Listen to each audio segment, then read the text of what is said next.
Iran ইসরায়েলের সংঘাত নিরসনে যুক্তরাষ্ট্র কিছু একটা করতে যাচ্ছে বলে জানিয়েছিলেন ফ্রান্সের প্রেসিডেন্ট ইমানুয়েল ম্যাক্রন। কানাডায় G7 শীর্ষ সম্মেলনের ফাঁকে সাংবাদিকদের তিনি বলেন, যুক্তরাষ্ট্র একটি যুদ্ধবিরোধী প্রস্তাব পেশ করতে যাচ্ছে। তবে ম্যাক্রনের এই দাবি অস্বীকার করেছে মার্কিন প্রেসিডেন্ট ডোনাল্ড ট্রাম্প। আজ মঙ্গলবার ট্রুথ সোশ্যাল পোস্ট করে ট্রাম্প লিখেছেন, ভুল, আমি এখন কেন ওয়াশিংটন যাচ্ছি তার সম্পর্কে ম্যাক্রনের কোনো ধারণা নেই। তিনি লেখেন, তবে যুদ্ধবিরতির সঙ্গে এর কোনো সম্পর্ক নেই, কারণ এর চেয়েও বড় কিছু।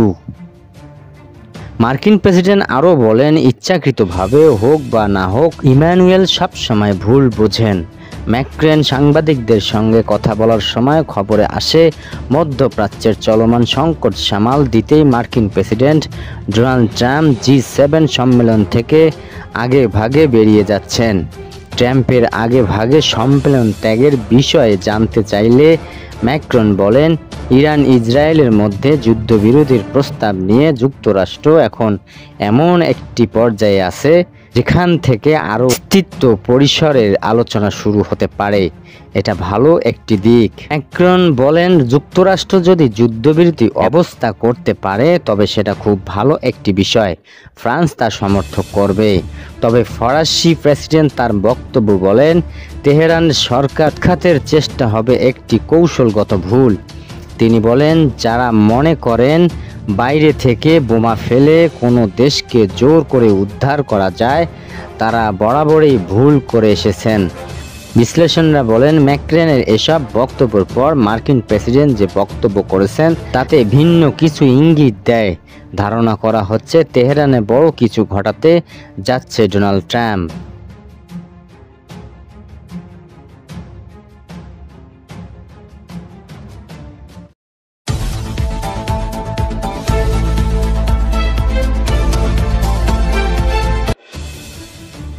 বিশ্ববিখ্যাত সুন্নি ইসলামী পণ্ডিত ও শরিয়াহ বিশেষজ্ঞ মুফতি তৌকি উসমানী ইসরায়েলি আগ্রাসনের বিরুদ্ধে মুসলিম বিশ্বকে ঐক্যবদ্ধ হওয়ার আহ্বান জানিয়েছেন। সোমবার 16 জুন এক্স সাবেক টুইটারে এই নিজের ভেরিফাইড অ্যাকাউন্ট থেকে দেওয়া এই বিবৃতিতে তিনি এই আহ্বান জানান। ইরানের প্রতিরোধের প্রশংসা করে মুফতি তৌকি উসমানী বলেন, ইসরায়েলি আগ্রাসনের বিপুল ক্ষতির মুখে পড়ার পরেও ইরান শক্ত প্রতিরোধ গড়ে তুলেছে। ইসরায়েল এবার প্রথমবারের মতো বুঝতে পারছে বোমাবর্ষণ কী জিনিস।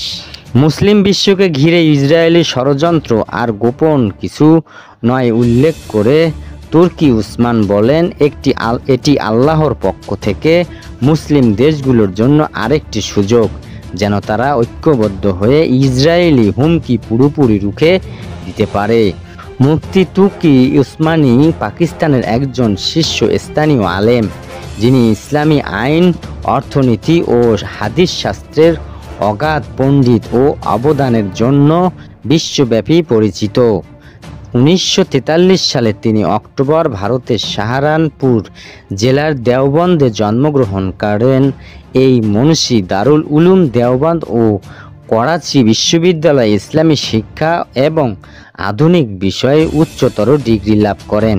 তিনি পাকিস্তানের সুপ্রিম কোর্টের শরিয়া আপিল বেঞ্চের বিচারক হিসেবে 2 দশক দায়িত্ব পালন করেছেন। তিনি ইসলামী ব্যাংকিংয়ের একজন পথপ্রদর্শক এবং মিজান ব্যাংক সহ বহু প্রতিষ্ঠান গঠনে নেতৃত্ব দিয়েছেন। তার উল্লেখযোগ্য গ্রন্থের মধ্যে রয়েছে তৌহিদুল কুরআন, তাকলিমা ফাহুল মুকলিম, ইসলামিক ফাউন্ডেশন, ইন্ট্রোডাকশন ইত্যাদি।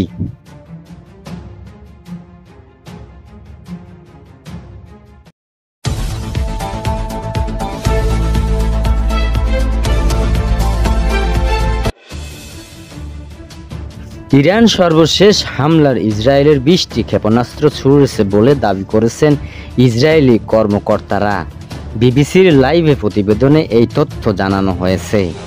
বিবিসি বলেছে, ইসরায়েলের বিভিন্ন জায়গায় ব্যাপক বিস্ফোরণের শব্দ শোনা গেছে এবং এর মধ্যে কমপক্ষে একটি ক্ষেপণাস্ত্র দেশটির কেন্দ্রে আঘাত করেছে।